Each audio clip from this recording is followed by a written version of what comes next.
Hey, we are here. Hey, guys, welcome to Massive Iron Live. We made it to Friday, June 14th, and another Massive Iron Live. I appreciate you guys joining me. Just before we get started, a few things. Number one, I'm here every Friday at 11 a.m. Eastern. So please, if you don't want to work, come over, talk lifting, talk nutrition. Toss up anything you want off topic. I'm completely up for off topic as long as it's not politics or religion. So how you guys doing? You have a good week? I had a good training week. I had a good bench session on, Tuesday, and a back session on Wednesday. Today I'm going to try to get in some shoulders. I did some gardening last night, so I'm a little bit fatigued, but we're going to try to get in shoulders today. Tomorrow I have a short 5K run, nothing big, just something to support the local schools. And maybe on Sunday I'll get leg day. So you guys have a good training week. Before we get started, just a few housekeeping things. Number one, if your questions don't go through, it's not me censoring you. It's not me blocking you. YouTube can be really funny. So try shortening your questions. Try using different words. Sometimes YouTube will filter certain words that are beyond my control. Shorten your questions if they don't go through. And if that doesn't work, always know that I'm available on Instagram. You can DM me at any time at Ben the Barman. A lot of people do that during the week. You are welcome to DM me if you need a quick form check, anything. Please don't hesitate to DM. So before we get into things, just a couple of notes talking about my training app, talking about my book, etc. So my book is scheduled to come out July 4th. I'm still working on it diligently. That's the tentative date. So, we're going to try to have it out. I'm going to try to have it out by then. One of my chapters alone is up to about 19,000 words, so it's going to be very information dense. I'm not going to rush it, so if it comes a couple days late, it's going to come a couple days late. But this is going to be arguably one of the most comprehensive books ever written on strength and muscle building. It's going to have literally everything. I'm having topics on reverse pyramid training, rest pause training, reps in reserve, everything, every topic, every aspect of the lifting community. You're going to get the entire Massive Iron world, all my workouts, all my protocols, everything just detailed and fleshed out. You're going to get exercise information, form tips, form cues, how to perform each exercise. This is basically going to be the ultimate resource for the Massive Iron world, or my world. And I'm looking forward to getting that out.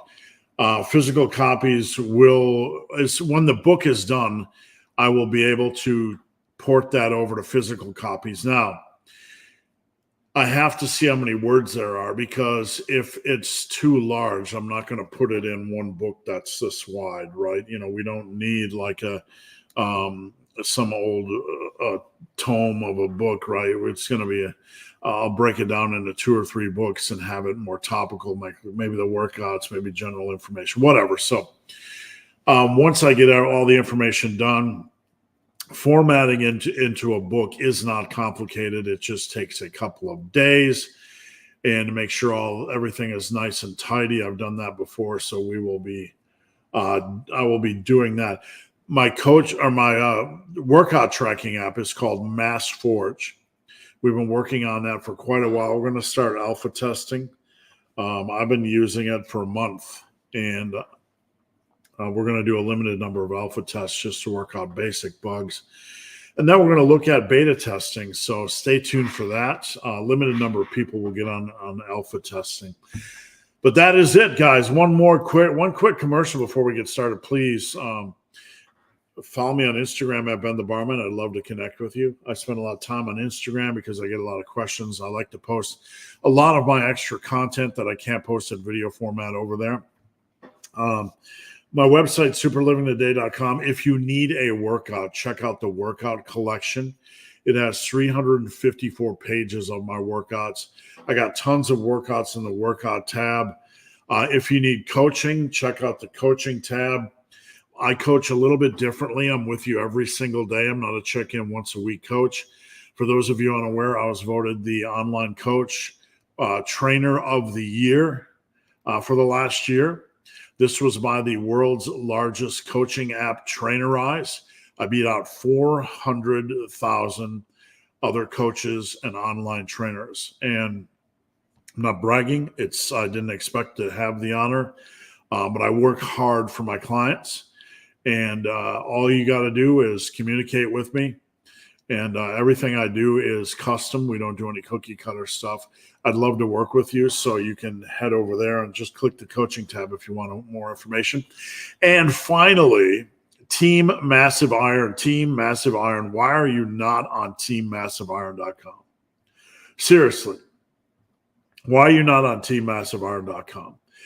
If you're looking to get off Facebook or spend some time in a community that's motivating or has some good information, where you can escape politics and trolls and drama and all that kind of stuff, come on over. Join teammassiveiron.com. There is a small gatekeeping fee, but you get 4 form checks a week. You can ask me questions on anything at any time. So I do try to provide value for the gatekeeping fee. So anyway, that is it. Let's get on to questions. It is Friday. It's a beautiful day outside. And if you're new here, please post up your questions. Don't feel like your question's been asked 1,000 times before. I am here to help. So we start off with a monster with a wavy tongue, a pink pile of poo, a heart, a lollipop, 2 shoes, and a bikini. It sounds like a good weekend. All right, Yvonne from Team Massive. How's it going? Have to miss today for work. I read that backwards and said you have to miss work for Massive Iron Live. So, Big Jonathan. Good morning, Stephen. Team Massive. Happy Friday. Hope your sleep's even better. How's the carnivorous diet going? Not bad. The other night I had, for those of you guys tuning in, I've been eating. I'm not doing the carnivore diet per se. I'm not trying to create a diet or follow a diet. I'm just trying to have a month where I just kind of focus on eating meats and fats and dairies. And I'm basically eating meat and cheese and dairy, eggs, that sort of thing.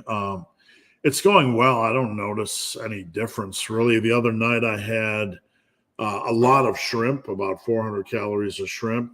I had a bratwurst, a leftover bratwurst, some leftover chipped beef. What else did I have? I don't remember. But I don't really track calories, even though I'm pretty low on calories. But I'm just kind of eating this satiety. And it's going well. I bought a big selection of different food choices. Last almost 2.5 weeks ago, I got a new tattoo, my first tattoo in like 23, 24, 30 years. I don't remember how old I am really, but I picked up a stomach bug the 2 days after that. So I wasn't exactly an angel for those 2 days. Dumbbells and Donuts. Happy Friday, Team Massive. Big congrats to Thomas and Abby celebrating their wedding anniversaries there on Team Massive Iron. And I think a birthday was had by Big Paul as well. Big Paul turning 39. Joe B., a client of mine from Team Massive, good morning. How's your carnivorous strategy? Any noticeable benefits? Well, I don't feel any carb hangover in the morning. I really don't do a lot of carbs, but we've been in the habit, I think, since the pandemic of watching a movie on Friday night. Typically what I've been doing is I'll have like a small bag of the chips, like a small bag of chips. I'll get 2 of those, right? So instead of getting like a big bag of Doritos, my eating is pretty good. Like, I'll hit Friday night and I'll have like 10 wings and then I'll have a couple bags of chips. Haven't been drinking a lot, usually about a beer and a half through a movie. So it's not like, chugging down a 6-pack or anything. It's been very moderate, but I, still in the mornings, I feel a little bit of impact on my diabetes. So been trying to get away from that.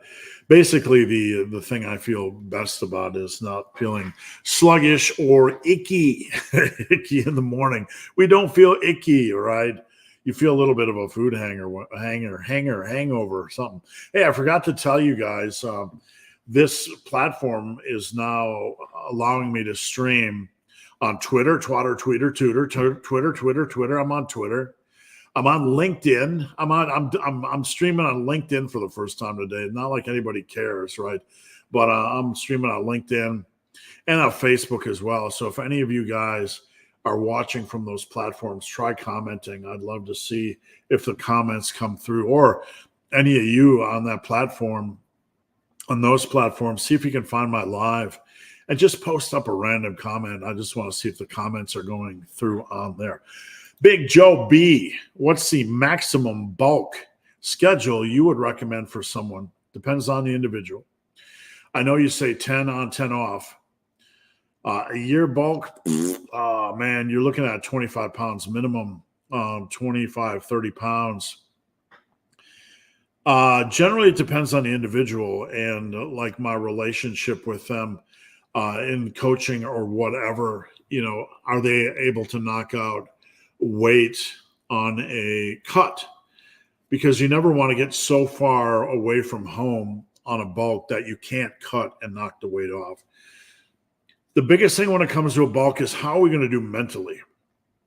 You don't want to get 15 pounds in and be like, look in the mirror and just hate yourself. You don't want to play that mental game, right? If you're going along on a cut or in a bulk, but every day you're like living in hell. I feel too fluffy. I feel too fat. I feel too whatever. Because you are going to gain. Obviously you're gaining weight, and you're going to gain you're going to gain some fat. That's just the name of the game. Anybody that doesn't want to do it or doesn't want to get involved with that, I'm sorry, but that's how it works. We're not talking about a fat bulk here.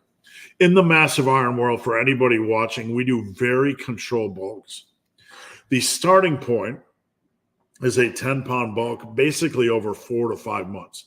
Very controlled, staying in a slight surplus. We're going to build muscle. We're going to work on nutritional consistency. And we're not going to get so far from home that we just can't knock off 10 pounds and get back at it again. That's the starting point. No fat bulking, right? People ask me, what's kind of the happy place as far as weight per month? And I would say the happy place is about 2.25 to 2.5, in that range. If you can fine tune and dial things in, that's about where we would want to be. Reasonable body fat percentage.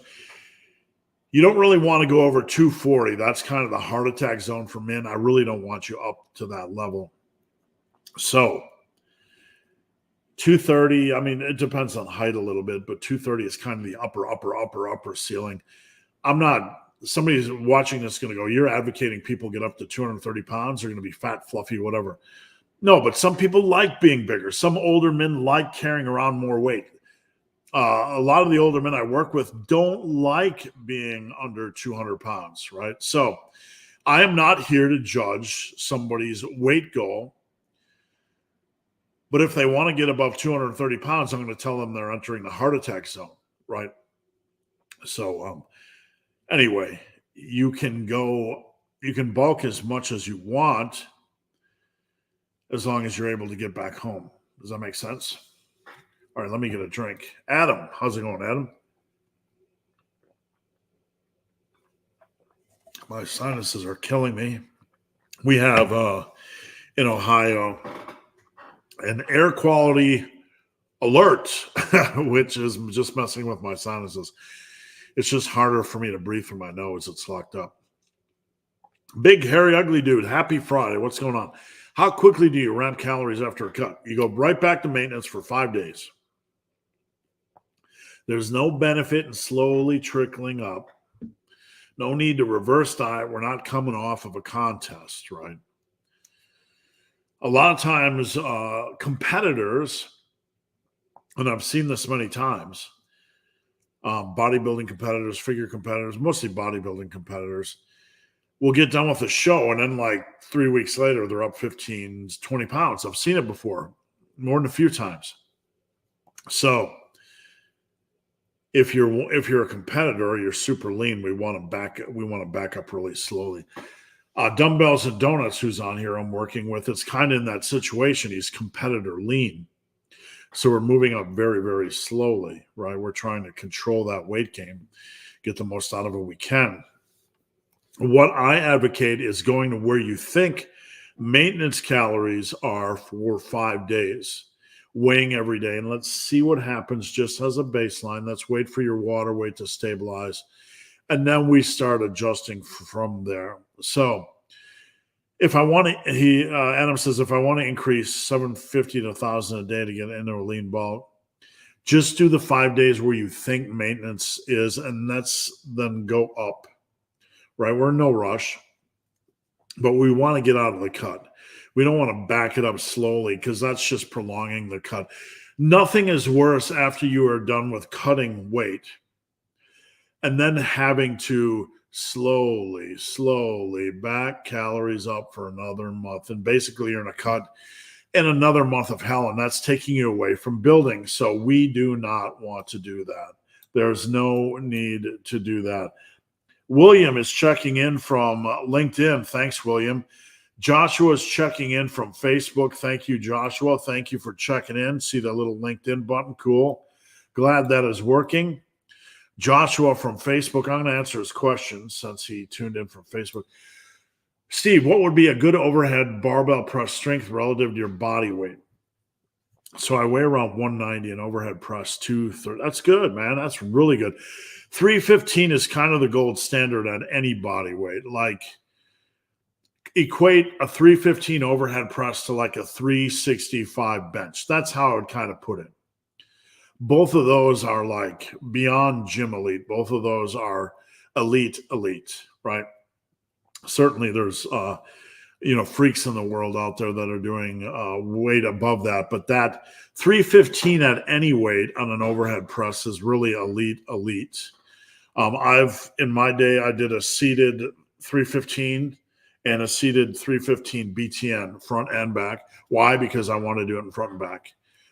Just to be able to accomplish it and get that feather in the cap, as they say, right? So I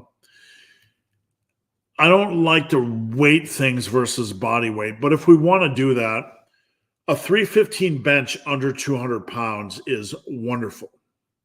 I don't want to analyze what degree of wonderful, but very few people will hit a 315 pound bench press under a body weight of 200 pounds. So I would take 20 to 25% off of that.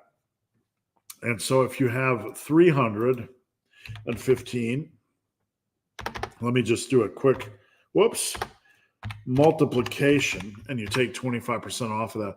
235 would be about 75%. So you're doing excellent. 240, 250, I would say, is just absolutely out of this world. So well done. All right, let's find where we were at, because I bumped down a little bit. That was Adam. By the way, loving the 5, 10, 10, 20 bench protocol. Honestly, feels like a different movement. Yeah, for those of you guys that don't know, I started doing this on a whim one day in South Carolina when I worked for Muscle and Strength. I just put on a weight and I did 5 reps and I did 10 reps with it and I did 10 reps with it and then I did 20. I actually did a 7-set protocol back in the day. I did. I did 5, 5, 10, 10, 15, 15, 20. Why? Who knows? I'm a math guy. I just created something arbitrary. And I ran that for a while and I reduced that to the 5, 10, 10, 20 because 7 sets is way too much. For the most part. And it gets a little overbaked, but I put that into a workout protocol and it's been by far and away my most popular and successful in terms of results, driving the bench press up of lifters. Like if you are looking for a program that you want to implement right now, one little small twist, and drive your bench up. This is the protocol. Is it magic? No. But what I find is when you take lifters and you put them on this 5, 10, 10, 20 bench protocol, it's engaging, it's fun, it's different, number one. It's more volume than they're used to. So usually you see a yield on that. Number three, you're working or training your central nervous system. You just generally see a lot of +1s over 3 or 4 months. So it's a good program to use if you want to try to spike your bench press up a little bit in the short run. We're not talking 50 pounds in the short run, but it's pretty normal to jump on this and get 20 to 30 pounds on your bench press in a shorter period of time, which is something really, really nice. If you haven't heard of the 5, 10, 10, 20, search my channel for bench press. Tons of bench press videos. If you can't find it, you can hit me up on Instagram at Ben the Barman, and I'll help you locate it. All right. My sinuses are locked up today. Hold on a second. We got to mute it, and we.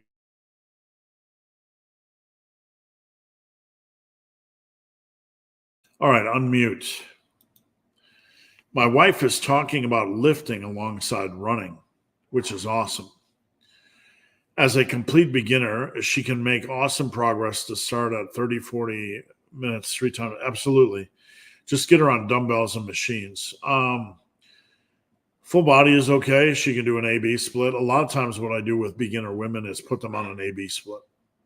So we don't need a lot of exercise variety out of the gate. When you are a beginner, you're better off having just like a focused grouping of exercises so you can build your confidence on those exercises, gain your footing. So what I typically recommend for a beginner woman is like an A-B split. We're going to focus on almost full body, but we'll have 6, 7 exercises per day, one for each major muscle group, and then your arms, chest, back, shoulders, quads, and one each for your arms, and then maybe some glutes, because women tend to like to train glutes and hips more, and then maybe some abs if they like to train abs. 2 to 3 sets. Women tend to handle volume better than men, so we don't want to go generally under 10 reps per set on an exercise for starters. And if she wants to do 30 to 40 minutes 3 times a week, probably 2 sets out of the gate, just to gauge where she is at, and then we can kind of, grow from there. Big Tim, how's it going? Tim's my lifting son. From Team Massive. Stein from Team Massive, how's it going? Big Tim tweaked my approach to Pendlays from 3x6 to 5.58 DDP style. Yeah, that's fine. The one thing you have to ask yourself is this reasonable? And it is absolutely reasonable. Absolutely reasonable. I like to do lower reps on Pendlay rows because it just feels better. I like to have short focused sets on Pendlay rows. I don't know why. It doesn't have to make sense. But as long as the rep range is reasonable, you're good. And that rep range is reasonable. Big Tim. Strength standards for Pendlay rows, about the same as your bench. If you can bench 315, I'd like to see a Pendlay row 315. There's no reason why. My strongest Pendlay row was 405 by 5. Sadly, it's one of the few lifts I don't have on video. I pride myself in that any lift I talk about that I typically have a video, and this is the case in almost every, this is reality about every case except for Pendlay rows. I just don't have a video of me doing 405 by 5. Last year, I got up to 275 for 5 sets of 8 gym training, but I hurt my lower back a little bit trying some ganky new leg press, and it sent me back like 4 months. Trying to go lighter on the Pendlay row, and then I moved. Moving and getting my gym set up took another 4 months. So I was basically out of lifting. I was still lifting on and off, but it was a little mediocre. I did Pendlay rows this week. I'm still building back up, but I'm around that range. Dumbbells and donuts. Can you suggest a new leg exercise for me to try next week as part of the June challenge? Maybe a calf variation so I can keep the same core, squat, ham the same. All right. So you're working at home. You could do a seated calf raise where you put the weight on your knees, but I would try the rocking calf raise. All right. So the rocking calf raise, you can hold a barbell in front of you, and I want you to use straps because we don't want grip to be an issue. But you rock back on your heels. You're not bringing your feet off the ground.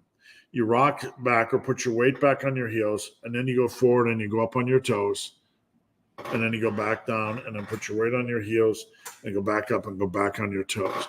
Now, I like to do these for really high volume, 20, 30, 40. He says the rocking calf raise is always in the program. A new leg. Okay, so you want a new calf variation. Anyway, on the rocking calf, for those of you guys that want to try it, I like to do it for 20, 30, 40 reps, sometimes higher if I'm feeling right. So a new calf variation. I used to do the single arm dumbbell calf raise where I would hold the dumbbell and hold the rack and just do 1 foot at a time. That's a good variation for the home as well. You can do the lunge calf raise. That's a little bit more scandalous where you step up on a lunge and then push up at the top and do a calf raise, but I wouldn't do that. Try the single arm dumbbell. Big Justin Jones. Good morning, big hairy ugly dude and Team Massive. How do we know we're not recovering from workout to workout? Good question. You will know, right? When you wake up in the morning, and like one good sign is you're like, oh, the alarm clock goes off, or you're like, oh man, I just feel slow, foggy, stuff in your eyes, kind of sluggish in the morning. That's how I know, right? And I'm still at that zone by midday. I'm ready to go again. I'm 55, so that's kind of how I feel after a hard workout. But you're going to recover. The thing we want to really watch, we're not really worried about recovering, all right? We're more worried about overuse injuries. When you overwork or train too often, you can start to pick up joint pains and strains, aches and pains. That's what we want to watch for, okay? So the body feeling good, you feeling a little bit sluggish in the morning, that's okay. Does that make sense? I hope that helps some. Big Billy Baker, client of mine, good morning. Erica, client of mine. The Beard of Redness started getting some outside elbow pain on Skull Destroyers. I would take a break. Like the elbow is a weird area when it comes to tricep exercises. Now, I don't claim to be some physiological expert, but what I know from my time in lifting is that tricep exercises can often aggravate when it's not a heavy press. Heavy presses don't tend to do this, but kind of that weird elbow flexion when you're doing a Skull Destroyer or an extension or a JM press can sometimes aggravate the stuff in the elbow, all the stuff, to quote John Madden, all the stuff. Right? The stuff in the stuff, all the stuff in there, right? So part of it is slowly allowing that area to strengthen, the tendons and connective tissue. If you have an exercise that bothers it, switch it out for a while. Or go lighter. We want to give it a little bit of breathing room. We do not want to aggravate it and make it worse. Big Jones of Justinness, how to estimate maintenance calories after a cut. Well, if you're not sure, probably if you're cutting under 2,200, you probably want to go around 2,800 as a starting point. If you're one of the freaks that can lose weight at 2,800, then you probably want to go at least 3,500. Big Rick of Nolanness, client of mine, forearm work. What's a solid approach to training them? I want you first and foremost to ease into forearm training. Like the knee-jerk reaction is, I want to get my forearms bigger, so I'm going to do a lot of stuff, right? That's not what we want to do.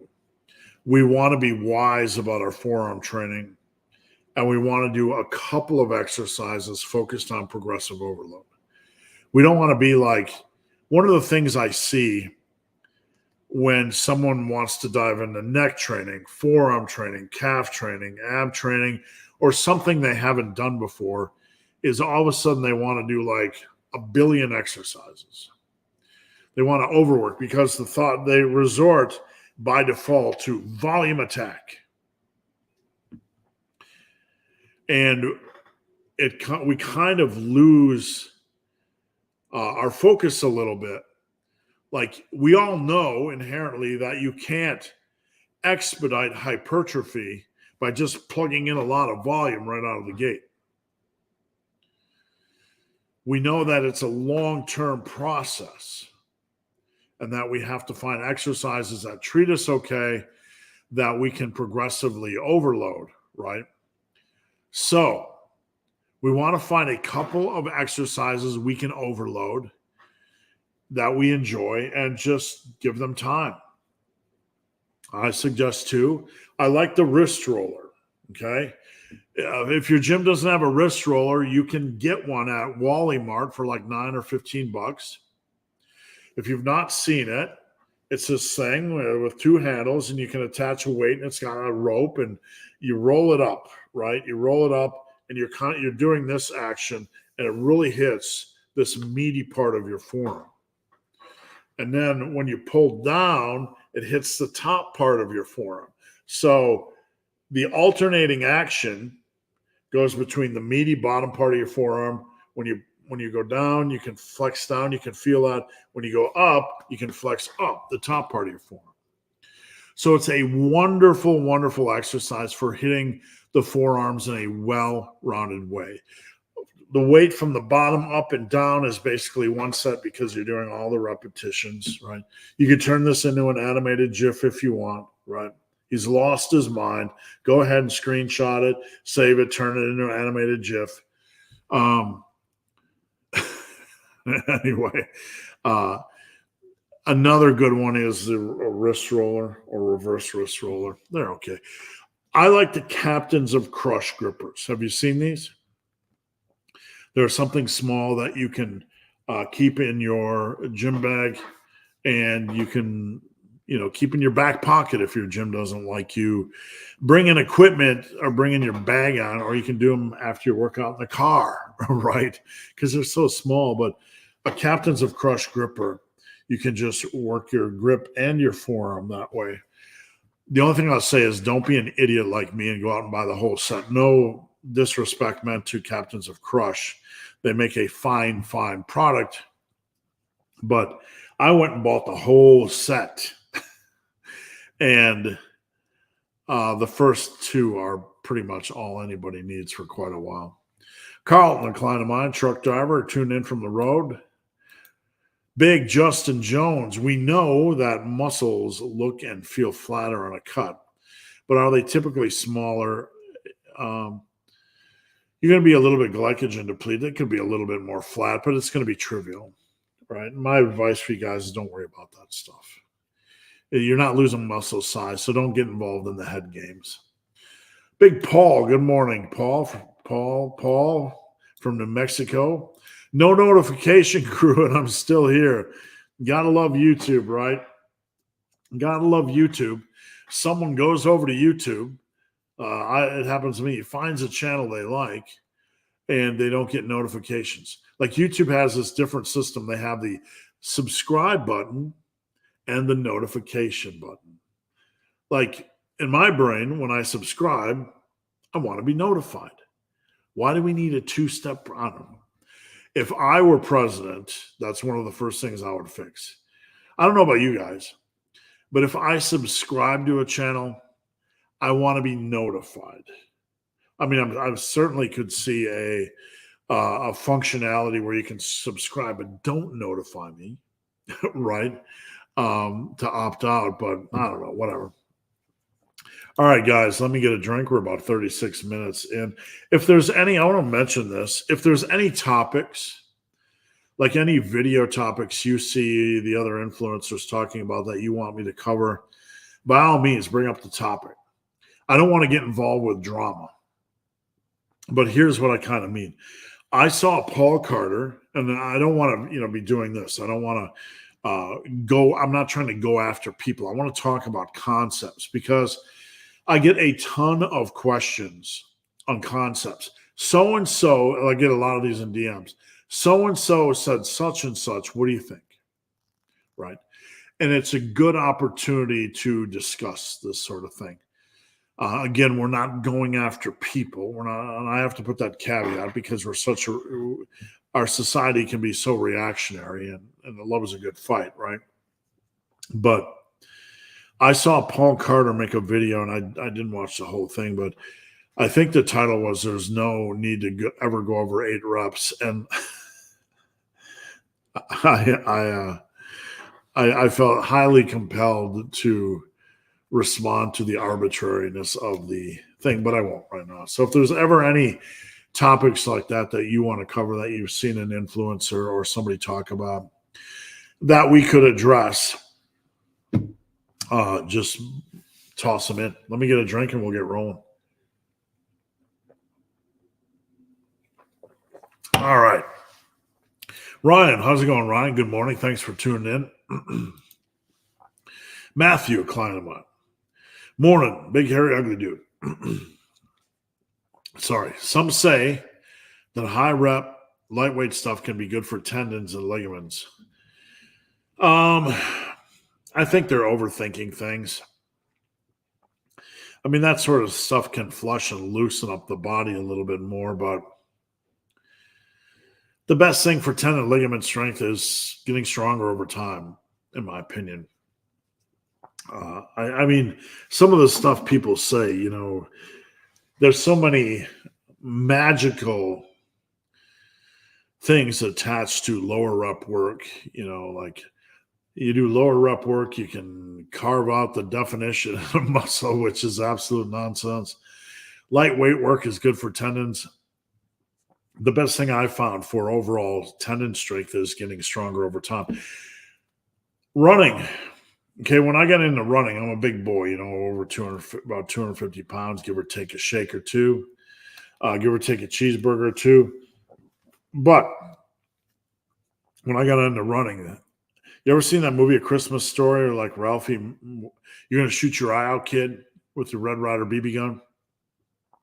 When I started running, it was like, you're too big, you're going to shoot your eye out, kid. And I thought I was going to shoot my eye out, kid.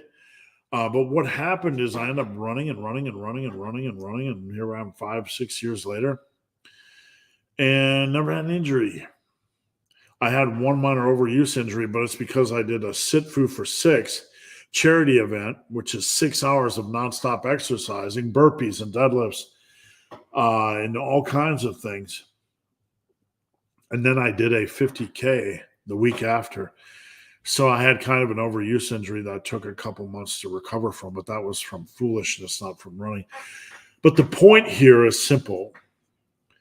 I found that because my tendons and ligaments and connective tissue had been strengthened from 35 plus years of lifting, that I was pretty bulletproof when it came to running. So in my opinion, the best way to strengthen is to strengthen. Shelly, a client of mine. Sorry, I'm late. That's okay. You're always forgiven if you're lifting. Ryan, wondering if you would advise doing or keeping heavy dumbbell rows while cutting. yeah, you don't really want to change things, but you don't really want to chase PRs. So I don't change my programming. I don't drop exercises during a cut. But if I was doing, say, 20 or 15 rep sets, you could drop down the intensity of the rep work. You're going to have less glycogen in the muscles, less energy, whatever. So I don't change exercises. I don't change weight. I just try to be reasonable on the sets and not try to get hurt. And I'll stop them early if I need to, if that makes sense. So I answered this one early, but yeah, once the ebook is done, I'm going to format it and port it over for a physical copy. And there's very likely going to be at least 2, maybe 3 books. We'll see how things shake out. BBBBR. Training to leave for Coast Guard at the end of the summer. Trying to run between 6 to 10 miles a week and lift. Is it better to do my running on leg day, off day, or upper day? All right, so I don't know how many days a week. Oh, I do legs 3 times a week and do cardio after. I would generally do your running on off days as long as it's not before a leg day. If it's a leg day, there's no harm in doing it after. You just kind of suck it up. You could do it first thing in the morning and then have your workout later in the day. Or you could lift earlier in the day and have a 2 to 3 hour block earlier where you recover, get in a small meal, and then go running. There's really no bad way to do it as long as you're not running before lifting. The only thing I'll say is remember your goal: to stay injury-free, to come in pretty good shape. And there's going to be a little bit of, give and take as you bring up your conditioning. So no wrong way to do it. I just don't particularly like personally running before leg day. I would run after a leg day or the morning after. So that's just my opinion.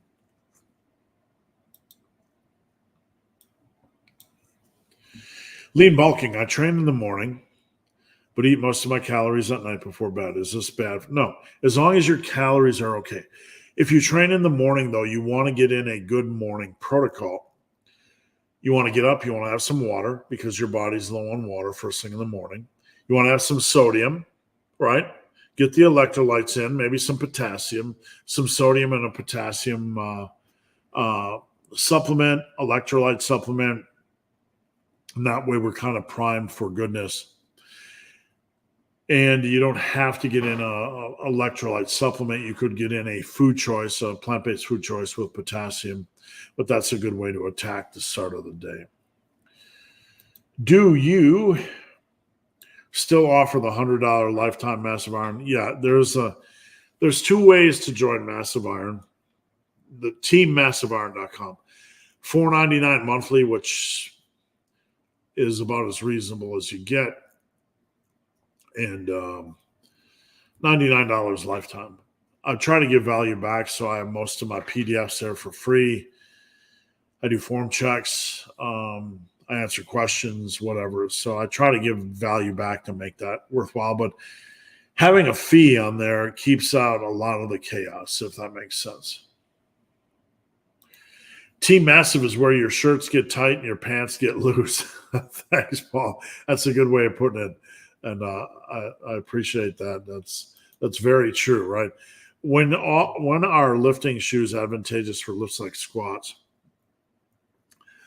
I am not going to be one to tell you to rush out and get a lifting shoe. They're very expensive.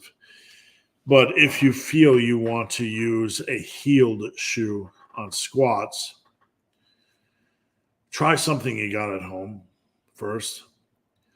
Get a video. See how it looks. I've squatted in both. I don't really notice any difference.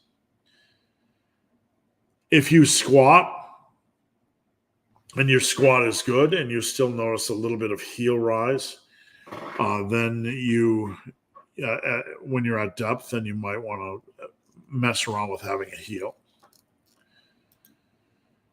All right.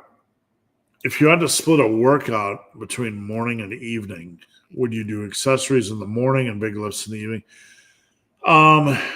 This is the way I've done it, and you don't have to do it this way. Let's say you want to do a split 2 days. I like to do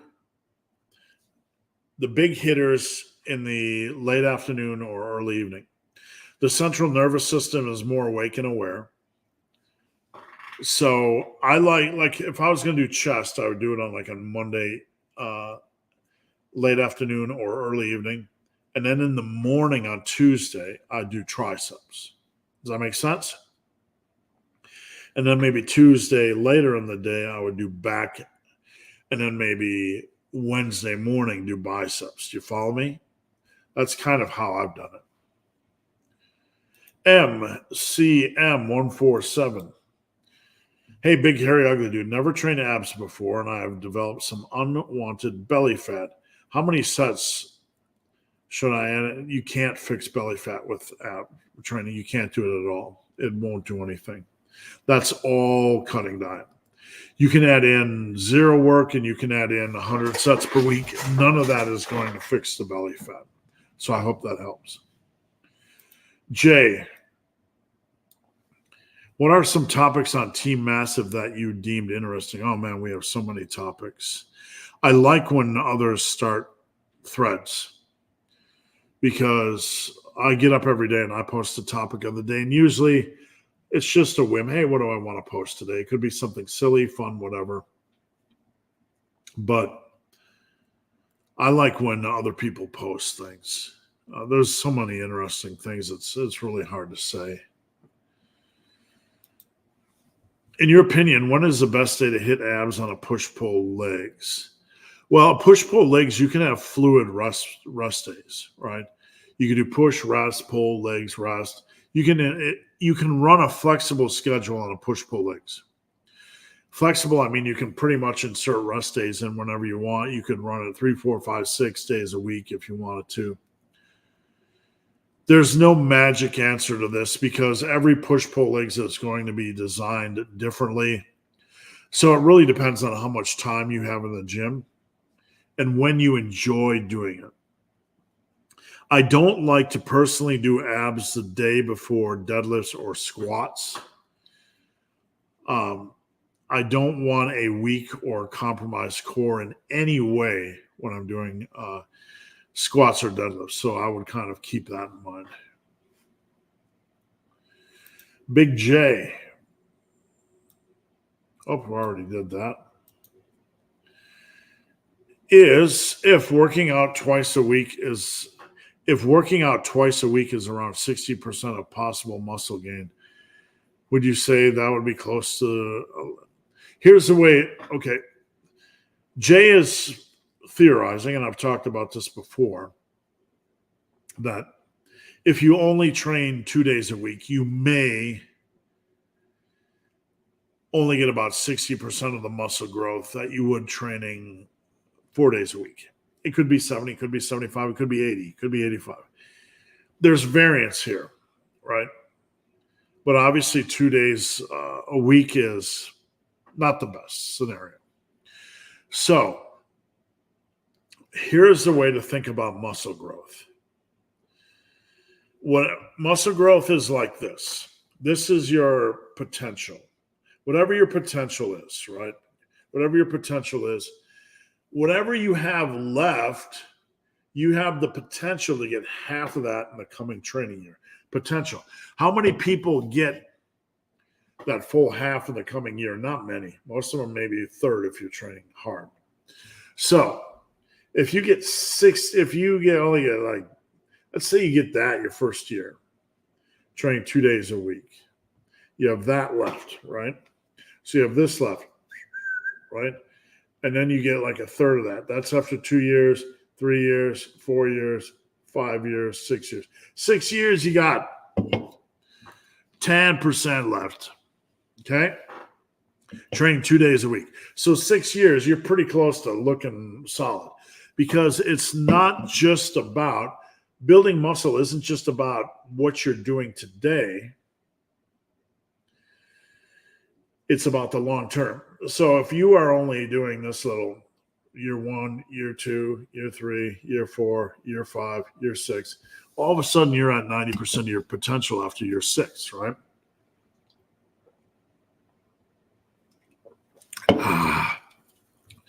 Need more caffeine. Sorry for the bug eyes. All right, so let's say you're Mr. Optimal. Year 1, year 2, year 3, year 4. Mr. Optimal is super rare. But Mr. Optimal is probably going to get pretty close to that in 4 years. Now, you are likely sitting there going, man, frustrating. No, so few lifters are optimal when it comes to building muscle. Most lifters are not getting 50% of what they have left in a year. Most are getting about here, and most are getting maybe a third. If you're optimal in that sense, you get a third, and then a third of what you have, 2, and then 3, and then 4, and then 5. And even if you're a little bit lower than that, after 5 or 6 years, it's going to shake out about the same. That's the beautiful thing about consistency. Consistency is more important than optimal in muscle building. And that's a really, really good topic that I think I should talk about. Consistency is more important when it comes to reaching your muscle mass limits or close to your natural potential than being optimal, simply because of the time factor. Things catch up to each other. Very few lifters are going to hit 50% of their gains the first year. You're lucky to get a third of your gains each year. And then if you're just a little bit below that, what we consider suboptimal compared to normal, which is about a third of the third of your natural potential the coming year. Suboptimal compared to that, it's going to pretty much even out after 5 to 6 years. Does that make sense? So it's one of the reasons why optimal really is kind of a silly issue. Optimal is a long-term thing, right? And a consistency thing. It's not a perfect programming thing. Matthew, can the 5-10-10-20 protocol be applied? You can do it on the BTN. I wouldn't do it on deadlifts. We don't want to do volume work on deadlifts. On squats, we typically do 4, 8, 8, 12.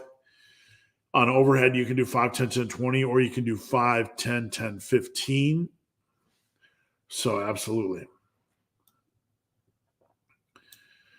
MCM, is there any other way to train traps effectively? Volume, 40 rep sets. You can do what we call, in the massive iron world, I have a massive shrug. So basically you do 8 strict. Okay, you control it up, hold for a second, go down, control it up, hold for a second, go down. You do like 8 to 10 of these reps, and then you finish out with as many power shrugs as you can until you're fatigued. That would be a good way to try to get the most out of that 175. But I'm going to be honest. If you only got 175 pounds, we need to get some more. Sell a kidney, sell an eyeball, sell something to get some more weight. Get a sugar mama, sugar daddy, whatever your thing is. Dumbbells and donuts, rocking cat. All right, we don't know over that. Stand as a beginner or novice, is it easy to be overtraining? No. Overtraining is really pretty much impossible. But it is likely as a novice or a beginner that you're going to do too much volume and have just crazy amounts of soreness. So that's one reason to kind of ease in not ease in. I mean, you still want to attack, but you don't want to do ridiculous amounts of volume as a newbie, because you're just going to have to absolutely crush yourself. All right. My working sets for squats are down 55 pounds since my cut. That's part of, am I in trouble? No, I mean, a cut is a cut. Focus on getting the cut over with, and then the strength will come back. Don't worry about it. Johnny, should I use the straight or incline Smith machine for my squats? Generally on a Smith squat, you want to have your feet a little bit in front of where you would squat normally. Now, that's generic advice, but many lifters find that when they do the Smith squat, having their feet a little bit forward feels a little bit better. So I would try the incline Smith machine first. If you could only have one workout partner for the rest of your life, who would you pick? Oh my God. Dr. Mike O'Hearn or Mark Wahlberg. I think I'd go with Mark Wahlberg because I have nothing against Dr. Mike. I just wouldn't want to train with him. The slow, tedious. Sometimes I feel like I'm watching. I'm trying to say this in the right way so we don't sound hyper offensive. But I feel like we're like 2 degrees away from absolute zero and trying to watch two slugs mate. Mike O'Hearn. I don't know. Mike, I don't know what Mike is. Entertainment, the world's greatest troll, serious, weird. I don't know. I have no interest in being in his circle. Let's put it that way. All right, guys, we are about an hour in. I just wanted to ask you guys to post up your questions now. I will stay on as long as you have questions. If you are new here, don't hesitate to post up a question. I will stay on as long as you have questions. Father's Day coming up. I hope you guys have a good Father's Day, those of you that are fathers, and let me know what you're doing this weekend. So if you have any just general topics you want me to talk about or discuss, something you've seen in the YouTube fitness world, just drop it in. All right, let's roll on. I'm currently on a cut and I'm really bloated after meals. What causes this and how can I prevent this? That's unusual. It's not unusual. Usually people have the other issue where they feel hunger, constant hunger. I need to know more information. I'd like to see what you're eating, when you're eating, what pictures of your meals. If you wouldn't mind just taking photos of your meals or sending a screenshot of where you're at in MyFitnessPal or whatever, I wouldn't mind taking a look at that. They will also live with you because you have a home gym. Mike, I don't mind Donnie Wahlberg getting up at 5. He won't bother me. Why do you think we exist like we are doing it and not any way else? Why do you think we exist like we are doing and not any way else? I'm not sure I understand the question. Maybe post that up. Why do you think, what am I missing here? Why do you think we exist like we are doing and not any, I'm missing that one. Steven, how's it going, Steven? Thanks for tuning in. Hello, big, hairy, ugly dude. I never did front squats before. Should I use a barbell or dumbbell? Not a dumbbell, right? Definitely a barbell, and just work on it. It's an exercise on paper that a lot of people are drawn to, but a lot of people, when they actually do it, do not like. So don't, feel shocked if you don't particularly care for front squats. Just continue to, if you don't like them, just jump ship on them, but don't use dumbbells. Eric, psychological midlife crisis question. All right, here we go. Let's get into things. Did you ever have the feeling that your lifting years are running out? Yeah, man. I mean, I think that's a great motivator as you age. Things are running out. As you age, there's a greater degree of importance. The last 5 years, I've seen lifters pass away, friends, runners, people I know, people I met. I've seen a fair share. You realize that time is running out and you better do what you need to do. Big Justin Jones. Regarding my squat strength loss, all my other leg lifts, forget about it, man. You cannot control strength loss during a cut. There are a lot of people out there like, how to maximize strength during your cut. Who cares? Get the cut over with. You're going to lose strength on a cut. It's not like you lose strength on a cut, it's gone forever. You get back on a bulk, it's going to come back. That's part of the process. It's an accordion. You gain weight, you gain strength. You lose weight, you lose a little bit of strength. You gain weight, you gain strength. Every time you come back to the top of the mountain, it's higher and higher and higher.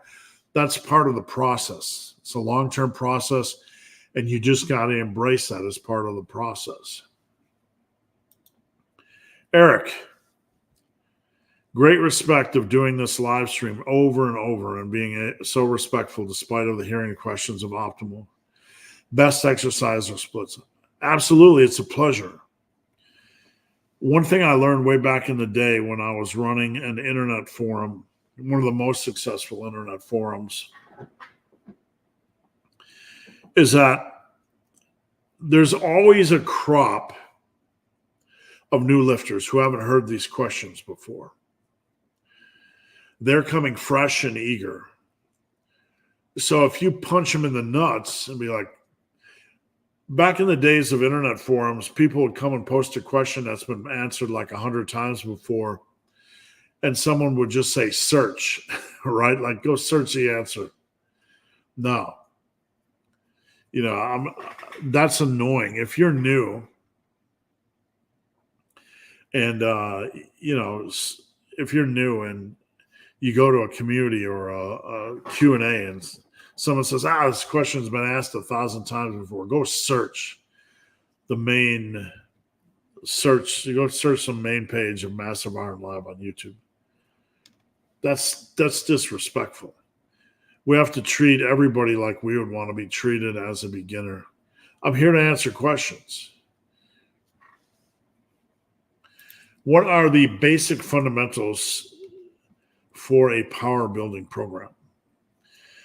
Not really anything different than a classical bodybuilding program, other than we like building strength.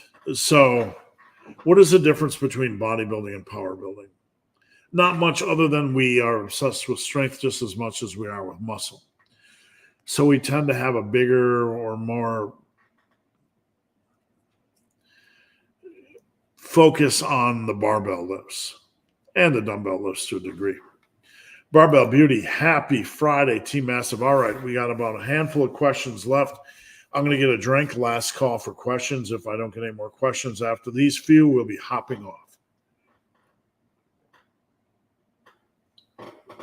All right. Big Daniel White Jr.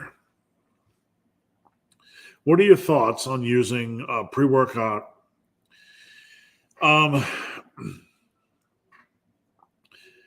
I worked in the supplement industry for about 8 years, and people assumed I got my supplements for free.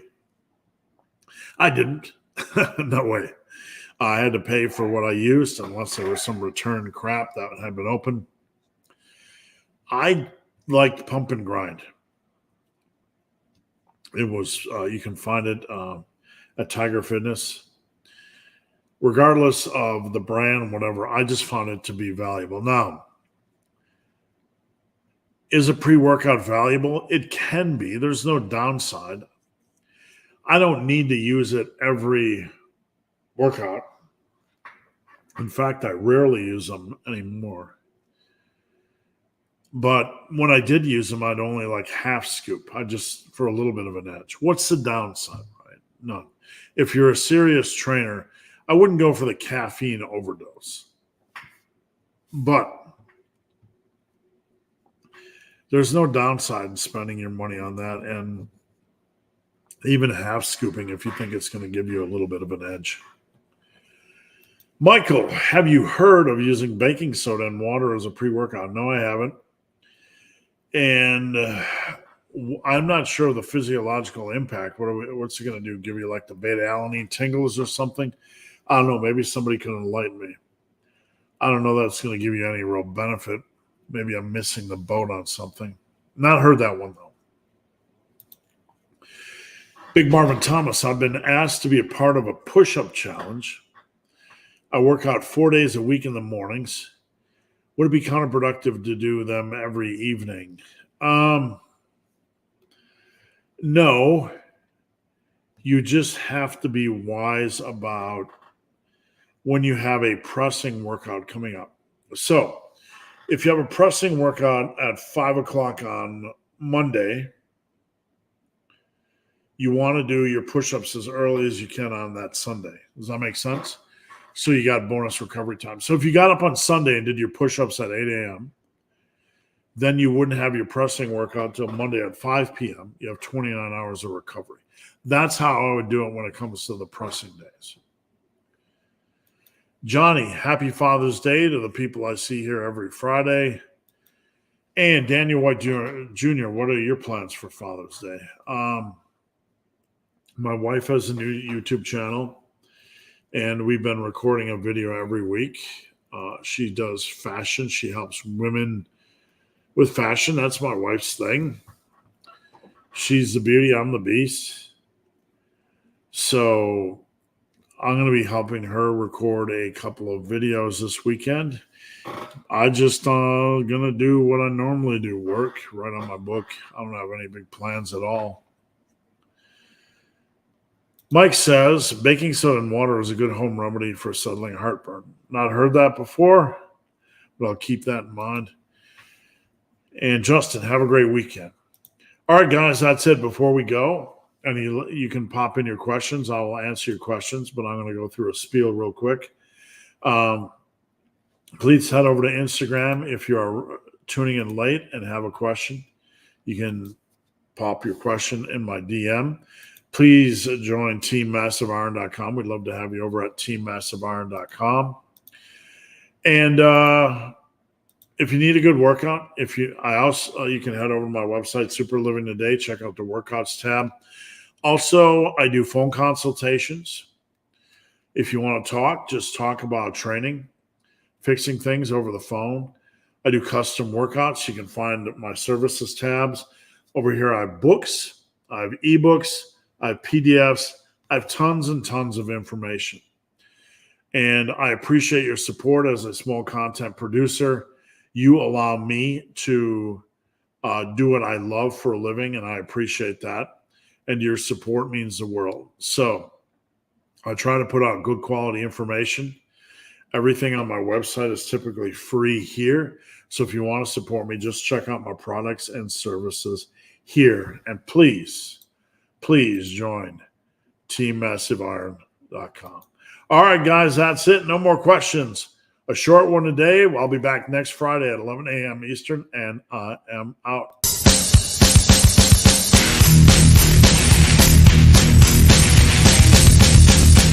not almost over. It's not almost over. You're not almost there. You're not almost there. You're not almost there.